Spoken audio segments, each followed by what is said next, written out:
নমস্কার বন্ধুরা, বাংলার ইনভেস্টর ইউটিউব চ্যানেলে আপনাদের সকলকে স্বাগত জানাই। চ্যানেলে প্রথমবার এসে থাকলে চ্যানেলটা অবশ্যই সাবস্ক্রাইব করে রাখবেন এবং তার সঙ্গে সঙ্গে পাশে থাকা বেল আইকন টিপে অল অবশ্যই সিলেক্ট করে রাখবেন, যাতে পরবর্তী ভিডিওর নোটিফিকেশনগুলো আপনাদের কাছে সময় মতো পৌঁছে যায়। তো চলুন এই ভিডিওটা শুরু করা যাক। তো প্রথমেই যদি দেখি আজকে ডিআইআই এবং এফআইআই এদের দুজনের তরফ থেকেই বাইং এসেছে দেখাচ্ছে। দেখতে পাচ্ছেন ডিআইআই এরাই ৩,৯১২ কোটি টাকা শেয়ার কিনেছে এবং এই এফআইআই এরাই ৭৮৫ কোটি টাকা শেয়ার কিনেছে। তো এই বাইং কেন দেখাচ্ছে? আজকে মার্কেটের এক্সপায়ারি ছিল, তো সেই এক্সপায়ারির কারণে বড় বড় ডেটা তৈরি হয়েছে, তার কারণে কিন্তু এই বাইং দেখাচ্ছে। এরপরে যদি আমেরিকান মার্কেটের কথা বলি, তো ডাউ জোন্স দেখতে পাচ্ছেন শুরুতে নিউট্রাল ওপেন হয়েছিল, তারপরে নিচের দিকেই পড়ছিল এবং তারপরে রিকভারি করে এখন প্রায় 1% উপরে ট্রেড করছে। এবং এর সঙ্গে সঙ্গে এই নাসডাক কম্পোজিট এটাও এই লাল নিশানেই চলছিল এবং এই মুহূর্তে রিকভার করে দেখতে পাচ্ছেন 0.14% উপরে রয়েছে। তো কি কারণে বাড়ছে? প্রথমে তো পড়েছিল এই কারণেই যে এনভিডিয়া স্টক তাতে একটা বড় পতন দেখা গেছে, আর এখন বাড়ছে কারণ হচ্ছে দেখতে পাচ্ছেন এটা কিন্তু রিপোর্টের মাধ্যমে সামনে আসছে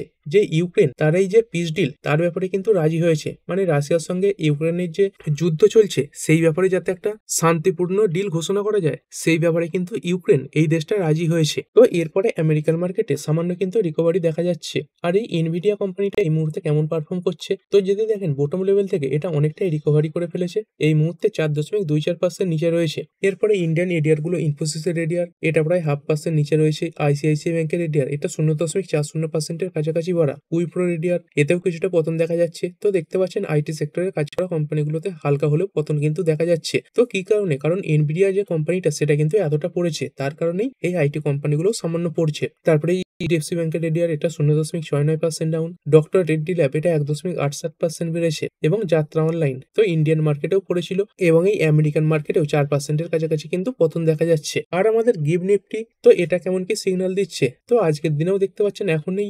0.31% ডাউন। তো এরকম পরিস্থিতি যদি বজায় থাকে তাহলে আগামীকালও কিন্তু একটা গ্যাপ ডাউন ওপেনিং এই নিফটি দিতে পারে। এরপরে চলুন কিছু কোম্পানির ব্যাপারে কথা বলা যাক। তো প্রথমে কথা বলবো আইচার মোটরস লিমিটেড এই কোম্পানিটার ব্যাপারে। তো এই কোম্পানির ব্যাপারে কি খবর আসছে? এটা তো জানেন এই যে রয়্যাল এনফিল্ড এটা কিন্তু এই আইচার মোটর এই কোম্পানিরই একটা ব্র্যান্ড। তো এই রয়্যাল এনফিল্ড এই কোম্পানি কিন্তু আইচার মোটরের যে ভবিষ্যৎ সেটা বদলে দিয়েছিল। তো যদি লম্বা চার্ট প্যাটার্ন দেখেন একসময় দেখতে পাবেন এরকম 1 টাকা 2 টাকা এরকম জায়গাতেই চলছিল, বহু বছর চলেছে। যদি দেখেন এখানে দেখুন প্রায় 2000 সাল থেকে এই 2010 সাল পর্যন্ত প্রায় কিন্তু একই লেভেলে চলছিল। তারপরে এই রয়্যাল এনফিল্ড এর বিক্রি এতটা বেড়ে যাওয়ার কারণে স্টকের যে ভবিষ্যৎ সেটাও কিন্তু পাল্টে গেছে। তো দেখতে পাচ্ছেন প্রায় কিন্তু এই 6,00,000%-এর কাছাকাছি রিটার্নও এই কোম্পানি তৈরি করে দিয়েছে, তবে তার জন্য কিন্তু লং টার্ম সময় দিতে হয়েছে। তো যদি রয়্যাল এনফিল্ড এর উইকিপিডিয়াতে চলে যান তো একটু নিচে নামবেন, এইখানে দেখুন কোম্পানির পেরেন্ট কোম্পানি কারা রয়েছে, এই আইচার মোটরস। তো এর মধ্যে এই যে সাবসিডিয়ারি গুলো এইগুলো কিন্তু রয়েছে। তো এই খবর সামনে আসছে যে রয়্যাল এনফিল্ড খুব শীঘ্রই তাদের ইলেকট্রিক যে বাইক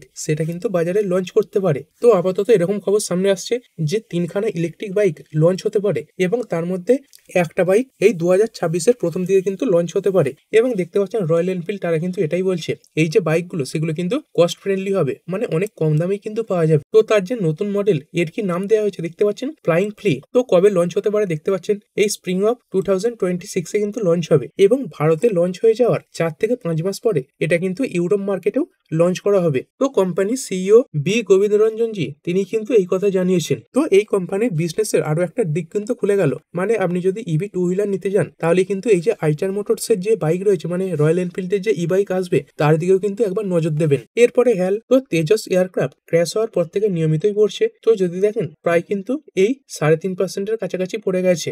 আর এরপরে যদি ফ্রি ট্রেড এগ্রিমেন্টের ব্যাপারে কথা বলি, তো আপাতত 3খানা দেশের সঙ্গে ইন্ডিয়ার এই যে এফটিএ সেটা সাইন হওয়ার কিন্তু কথা চলছে। তো প্রথম যে দেশ সেটা হচ্ছে এই কানাডা। তো দেখতে পাচ্ছেন পীযূষ গোয়েলজি তিনি কিন্তু এই কথা জানিয়েছেন যে ইন্ডিয়া এবং কানাডার মধ্যে এই ফাস্ট ট্র্যাক এফটিএ নেগোসিয়েশন কিন্তু চলছে। তো খুব তাড়াতাড়ি এই যে খবর সেটা কিন্তু শোনা যেতে পারে। এবং তার সঙ্গে সঙ্গে দেখতে পাচ্ছেন এই ইসরায়েলের সঙ্গে ইন্ডিয়ার যে ফ্রি ট্রেড এগ্রিমেন্ট সেই নিয়েও তথ্য সামনে আসছে। তো 2খানা ফেজে এই যে এফটিএ সেটা কিন্তু হতে পারে এই ইসরায়েলের সঙ্গে। এবং আজকের দিনের খবর এটাও দেখতে পাচ্ছেন India and EU reaffirm ambition to conclude FTA negotiation by next month. তো পরবর্তী মাসে ইন্ডিয়া এবং ইউরোপিয়ান ইউনিয়নের মধ্যে যে এফটিএ তার যে আলোচনা সেটাও কিন্তু আবার শুরু হতে পারে। আর যদি এই ট্যারিফের ব্যাপারে কথা বলি, তো কোন ট্যারিফ?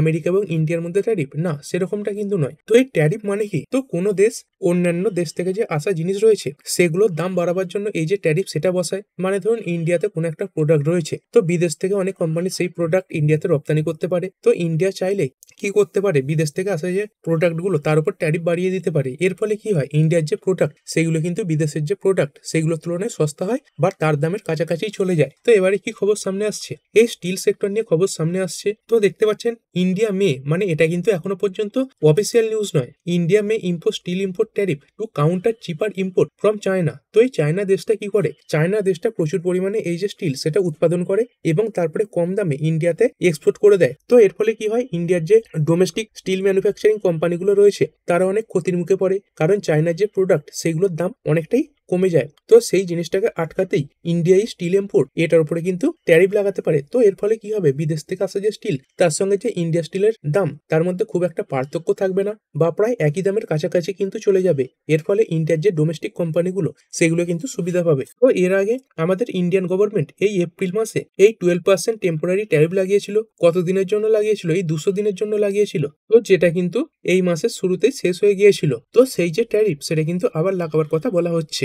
এর পরের কোম্পানি ভারতী এয়ারটেল লিমিটেড। তো ব্লক ডিল সংক্রান্ত খবর সামনে আসছে। তো দেখতে পাচ্ছেন Bharti Airtel promoter to sell রেস 7,200 crore stake via block deal, মানে ব্লক ডিলের মাধ্যমে প্রায় 7,200 কোটি টাকা স্টেক কিন্তু এই ভারতী এয়ারটেলের যে প্রমোটার তারা বিক্রি করতে পারে। তো কত কি ফ্লোর প্রাইস রাখা হয়েছে দেখতে পাচ্ছেন, এই 2096 টাকা 70 পয়সা পার শেয়ার ফ্লোর প্রাইস রাখা হয়েছে। আর কত দামে আজকে বন্ধ হয়েছে, 2156 টাকাতে বন্ধ হয়েছে। তো সেই হিসেবে যদি দেখেন মোটামুটি কিন্তু এই 3%-এর কাছাকাছি ডিসকাউন্টে এই যে ব্লক ডিল এটা কিন্তু হতে চলেছে। এবং আরো একটা ব্লক ডিল সংক্রান্ত খবর সামনে আসছে, এই বিশাল মেগামার্ট লিমিটেড। তো এর আগে কোম্পানি ব্লক ডিলের মাধ্যমে প্রায় কিন্তু 20%-এর কাছাকাছি স্টেক এই সময় করে বিক্রি করে দিয়েছিল। তো আবার কিন্তু এই যে স্টেক সেটা বিক্রি করার কথা সামনে আসছে। তো কোম্পানির যারা প্রমোটার তারা কিন্তু আবার এই 13% স্টেক সেগুলো ব্লক ডিলের মাধ্যমে বিক্রি করতে পারে এবং এটা দেখতে পাচ্ছেন ডিসকাউন্টেই কিন্তু হবে। তো স্টকটা আজকে বন্ধ হয়েছে 133 টাকা 10 পয়সাতে। তো এই ব্লক ডিল এটা কত টাকায় হতে পারে দেখতে পাচ্ছেন, এটাও 3% ডিসকাউন্টে হতে পারে। তো এই 129 টাকা 55 পয়সা পার শেয়ারে এই যে ব্লক ডিল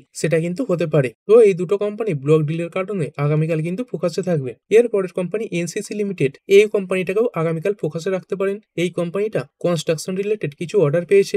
তো দেখতে পাচ্ছেন এই অর্ডারের যে মূল্য এটা হচ্ছে 2063 কোটি টাকা। এর পরের কোম্পানি আইওবি বা ইন্ডিয়ান ওভারসিজ ব্যাংক। তো এই কোম্পানিটা 835 কোটি টাকার ইনকাম ট্যাক্স রিফান্ড পেয়েছে, মানে আগে এরা বেশি ইনকাম ট্যাক্স দিয়ে দিয়েছিল। তো সেইখান থেকে হিসাব করার পরে এই 835 কোটি টাকা এটা কিন্তু কোম্পানিকে রিফান্ড করে দেওয়া হয়েছে। তো যেটা কোম্পানির খাতায় যোগ হচ্ছে এটা কিন্তু ভালো। তারপরে একটি কোম্পানি এইচসিএল টেকনোলজিস লিমিটেড। তো যদি কথা বলি এই কোম্পানিটা এডব্লিউএস বা অ্যামাজন ওয়েব সার্ভিস, মানে অ্যামাজনের যে ক্লাউড সার্ভিস রয়েছে তাদের সঙ্গে এই স্ট্র্যাটেজিক কোলাবোরেশন সাইন করেছে। কিসের জন্য দেখতে পাচ্ছেন, accelerate financial service industry transformation with AI and core modernisation, মানে এই যে ফাইন্যান্সিয়াল সার্ভিস ইন্ডাস্ট্রি সেটাকে আরো উন্নত করার জন্যই এই যে পার্টনারশিপ সেটা কিন্তু সাইন করা হয়েছে। এরপরের কোম্পানি জেন টেকনোলজি লিমিটেড। তো আজকে মার্কেটে যেখানে বহু শেয়ার এই লাল নিশানে চলছিল সেখানে জেনটেক এটা কিন্তু প্রায় 1%-এর কাছাকাছি বেড়েছে। তো কি খবর ছিল, তো এই কোম্পানিটা কিছু অর্ডার পেয়েছে এবং তারপরেই বেড়েছে। তো যদি কথা বলি এই জেনটেক তারা প্রায় 108 কোটি টাকার অর্ডার পেয়েছিল এবং তারপরে আজকের দিনে এই সামান্য উত্থান কিন্তু দেখা গেছে। এরপরে যদি গোল্ড এবং সিলভারের কথা বলি, তো গোল্ড এবং সিলভার এগুলোতে উত্থান দেখা যাচ্ছে। তো এই গোল্ড এটা প্রায় 1%-এর উপরে বাড়া, এবং যদি সিলভারের কথা বলি এটাও দেখতে পাচ্ছেন 2090 পয়েন্টের কাছাকাছি কিন্তু বেড়েছে। তো মোটামুটি আস্তে আস্তে রিকভারি কিন্তু দেখা যাচ্ছে। আর যদি ক্রুড অয়েলের কথা বলি, তো ক্রুড অয়েলের দুর্বলতা পরিষ্কারভাবে বোঝা যাচ্ছে। এই ডব্লিউটিআই ক্রুড এটাই 58-এর কাছাকাছি চলছে এবং ব্রেন্ট ক্রুড এটাই 62-এর কাছাকাছি চলছে। তো অনেক বড় বড় এজেন্সি এরা কিন্তু বলছে এই ক্রুড অয়েল এর যে প্রাইস সেটা কিন্তু আরো অনেক কমে যেতে পারে। তো কেমন কি টার্গেট দিচ্ছে, তো দেখতে পাচ্ছেন এই যে জেপি মর্গান এরা আশা করছে এই যে ব্রেন্ট ক্রুড এটা $57 পার ব্যারেলে চলে আসতে পারে। তো বর্তমানে কত, বর্তমানে $62.36। তো এই যে ব্রেন্ট ক্রুড এটাই কিন্তু আমরা আমদানি করে থাকি, এই যে ডব্লিউটিআই ক্রুড এটা কিন্তু আমরা আমদানি করি না। তো এই জেপি মর্গান এরা কিন্তু মনে করছে এই যে ক্রুড অয়েলের প্রাইস এটা কিন্তু $57 কাছাকাছি নেমে আসতে পারে। তো সেরকমটা যদি হয় তাহলে এক একটা ব্যারেল পিছু প্রায় কিন্তু 450 টাকা কম পেমেন্ট করতে হবে। এবং এই যে জেপি মর্গান এরা তো আরো বড় ডাউন সাইডের টার্গেট দিচ্ছে। তো এই জেপি মর্গান এরা কিন্তু মনে করছে এই ফাইন্যান্সিয়াল ইয়ার 2027-এর